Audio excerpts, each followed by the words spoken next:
अस्सलाम वालेकुम। अक्सर इंसान सोते हुए खराटे लेते हैं। क्या आपको पता है इन खराटों की क्या वजूहात हैं? मैं आपको बताता हूँ। जब आप सांस लेते हैं तो हवा नाक से होती हुई गले में आती है और विंड पाइप से होती हुई फेफड़ों में चली जाती है। कुछ लोगों में सॉफ्ट पैलेट या यूवेला की ग्रोथ ज़्यादा हो जाती है। यह गले से हवा के रास्ते को तंग कर देता है और सांस लेने में रुकावट का सबब बनता है।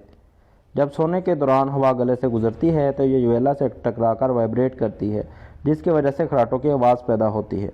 मज़ीद वीडियोज़ के लिए मेरे channel health science and technology को सब्सक्राइब करें।